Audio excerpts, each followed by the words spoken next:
Beberapa hari saja lagi 2025 bakal melabuhkan tirainya guys, dan insya-Allah kita akan melangkah pula ke tahun 2026.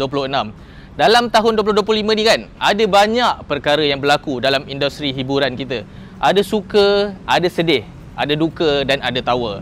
Tetapi untuk Gempak Rap 2025 kali ini, kita akan buka tirai dengan berkongsi berita berbentuk kegembiraan kepada anda, iaitu artis-artis yang mendirikan rumah tangga dan artis-artis yang menimang cahaya mata.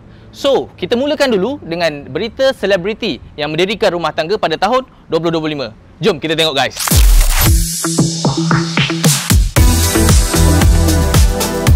Untuk pasangan selebriti yang berkahwin pada 2025, kita akan mulakan dengan pasangan yang sangat mencuri perhatian ramai, iaitu Era Fazira dan pasangannya Izwan, atau lebih dikenali sebagai Mr. E. Kalau korang nak tahu, perkahwinan ni dicanang-canang sebagai wedding of the year. Sebab apa? Sebab Kak Era kita menerima bunga emas sebagai mas kahwinnya tau. Korang rasa kan berapalah agaknya nilai mas kahwinnya tu And tak terhenti di situ, kedua-dua mempelai turut bertukar-tukar hantaran seperti tas tangan, jam tangan, kasut, pewangi serta sebentuk cincin berjenama yang bernilai RM80,000.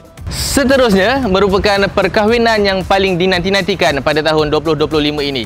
Dari rakan sekerja, Fatah Amin dan Amira Osman menukar status mereka menjadi rakan serumah pada 14 September yang lalu. Untuk majlis pernikahan mereka, konsep minimalis dan Islamik beserta tema putih menjadi pilihan Fatah Amin dan Amira Osman, dengan huruf simbolik Jawi, Fa dan Alif digunakan di pelaminan mereka. Menariknya, pasangan ini mengadakan beberapa resepsi bagi menyantuni pihak media, ahli keluarga, sahabat andai dan juga peminat. Sama cantik, sama padan. Itulah yang kita boleh ungkapkan buat pasangan selebriti kita yang ketiga ini, iaitu Syafiqah dan Mimi Lana.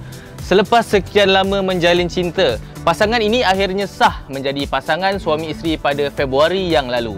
Majlis bersiram diadakan secara tradisional, manakala majlis nikah berlangsung dalam suasana yang lebih intim. Untuk persandingan, konsep malam, outdoor dan sederhana dipilih bagi menyerlahkan lagi keintiman yang turut dimeriahkan dengan kehadiran rakan selebriti. Macam pasangan seterusnya ni, diam-diam tup-tup dah kahwin guys. Ahli kumpulan dolar iaitu Sab Ronzo mengejutkan dunia hiburan apabila secara tiba-tiba berkongsi pula gambar perkahwinannya bersama pasangan Ryan Firet. Memilih konsep perkahwinan yang unik, pasangan ini memilih Bali sebagai lokasi persandingan dengan berkonsepkan western di sebuah pulau. Walaupun ringkas, tetapi majlis persandingan mereka sangat romantik dan juga eksklusif. Kita juga ada Siti Saleha dan Joshua Fitton yang selamat mendirikan rumah tangga pada 15 Februari yang lalu. Pasangan ini memilih elemen tradisional dan peribadi dalam majlis perkahwinan mereka. Selang 6 bulan selepas berkahwin, Siti Saleha umum berita gembira yang kini dia sedang hamil guys. So tahniah diucapkan.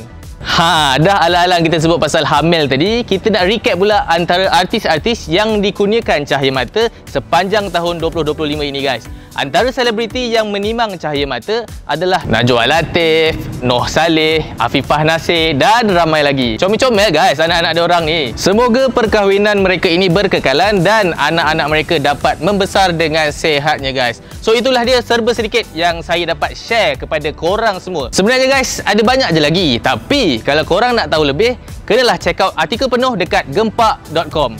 Okeylah, itu saja guys daripada saya. Bye.